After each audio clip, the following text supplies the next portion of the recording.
नारायण प्रभु आप पर कृपा करें। जिस मुकाम को जीवन में पाने के लिए आपने लक्ष्य बनाया है, आप उस लक्ष्य को भेद कर उसे प्राप्त करें। ऐसी कामना प्राय मैं आपके लिए करता रहता हूं और आगे भी भविष्य में करता रहूंगा। प्राय आपने देखा होगा कि जीवन के हर दौर में मैं आपके लिए मददगार बनकर आपकी मदद करने के लिए ज्योतिषीय आधार पर हमेशा तैयार रहता हूं, तत्पर रहता हूं, ये सोचकर कि इस जीवन के किसी मुकाम पर मुझसे अगर कोई भी ऐसा व्यक्ति जो सही मायने में सामाजिक उत्पीड़ना का शिकार है या प्राकृतिक रूप से उसके जीवन में किसी भी प्रकार की हलचल है या अपने जीवन में किसी चीज की प्राप्ति के लिए वह कठिन संघर्ष कर रहा है और प्राकृतिक तरीकों से नहीं कर पा रहा या प्रकृति से उसका तालमेल नहीं हो पा रहा, तो मैं उसके लिए हमेशा मददगार रहूंगा। जो प्रकृति के साथ जुड़कर प्रवृत्तिशील बनना चाहता है, लेकिन जब भी आप किसी बड़ी पोस्ट पर जाते हैं तो ये आप जानते ही होंगे कि आपको एक ओथ, एक संकल्प कराया जाता है और ये मर्यादा है कि जब भी किसी बड़ी पोस्ट पर आप बैठते हैं और उसके बाद जब आप ओथ, शपथ लेते हैं कि मैं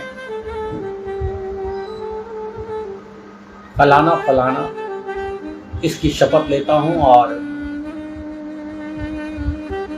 या संविधान की या परमेश्वर के नाम से हम शपथ लेते हैं कि मैं उसके हितों की रक्षा करूंगा, तो आपको भी अपने जीवन में एक शपथ ले लेनी चाहिए।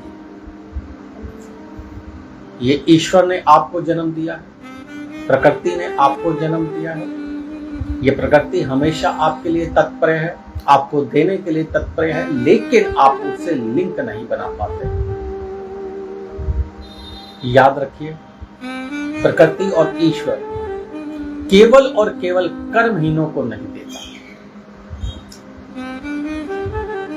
जो केवल जीवन में भिखारी बनकर पैदा हुए हैं, जिन्हें केवल दोनों हाथ पसार कर मांगना है, प्रकृति ऐसे लोगों से हमेशा दूर रहती है।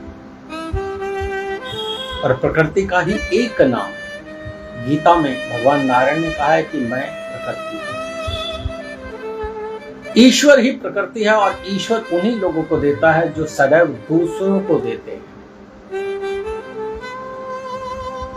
कंजूस के पास में अथाह धन हो सकता है, लेकिन शास्त्र कहते हैं कि अगले जन्म में वह उसी सांप बनकर धन पर उसकी रक्षा के लिए जन्म लेता है। ईश्वर ने आपको ये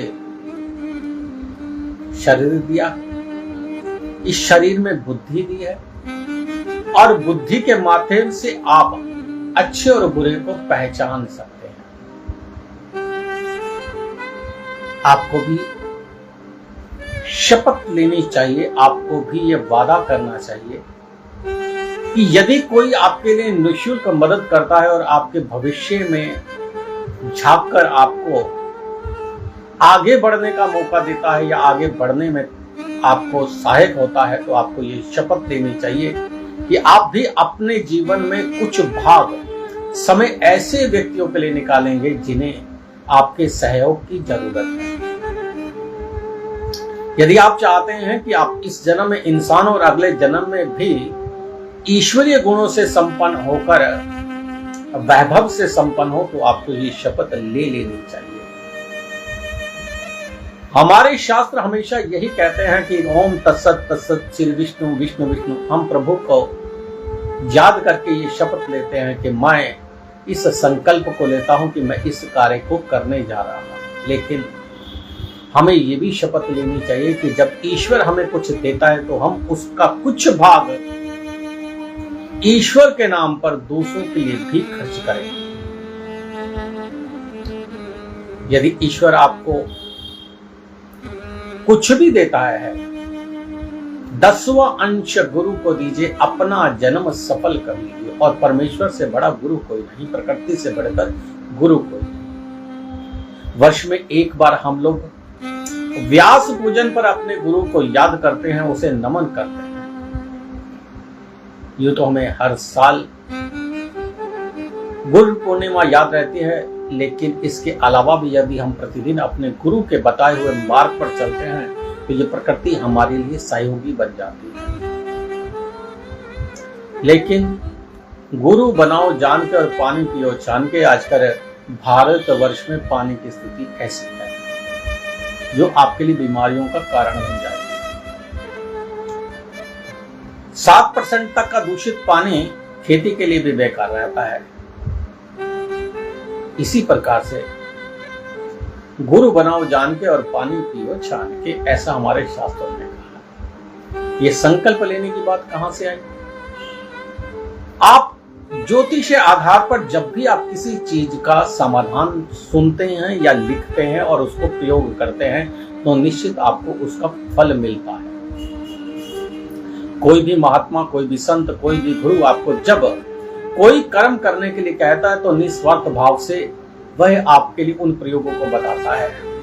यदि आप उस लकीर को पकड़कर आगे बढ़ जाते हैं और जीवन में तरक्की करते हैं तो यह आपका संकल्प बन जाता है कि आप भी उसी तरह से एक मधुर लकीर उन लोगों के लिए खींचे जिन्हें आपकी मदद की जरूरत है।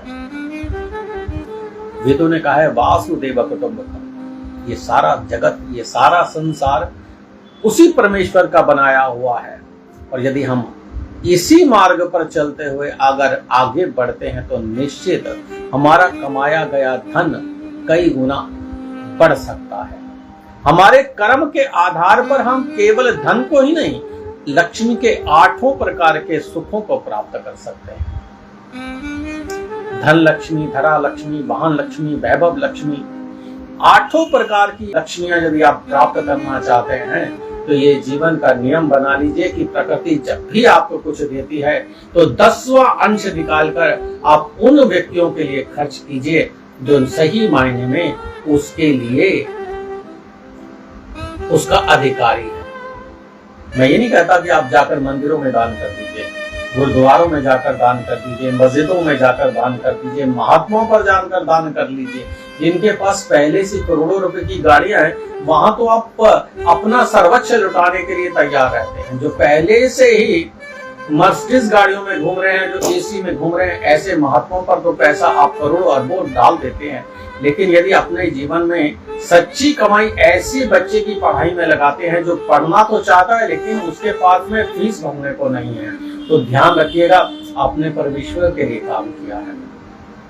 ऐसी लड़की जो विवाह योग है लेकिन उसके पिता के पास में धन नहीं है, यदि आप उसमें मदद करते हैं तो आप कन्यादान करके अपने जीवन में कन्यादान के ऋण से मुक्त हो जाते हैं। आज तक हमारे भारत में ही धरती को 7 करोड़ से ज्यादा पेड़ों की आवश्यकता है। शास्त्र कहते हैं कि दान का महत्व वही है कि आप बाएं हाथ से अगर दान कर रहे हैं तो दाएं को नहीं पता चले, और दाएं हाथ से दान कर रहे हैं तो बाएं को भी नहीं पता चलना चाहिए। फोटो खिंचवाने के लिए दान मत कीजिएगा। ऐसा दान कभी भी आपके लिए रक्षा कवच नहीं बन सकता।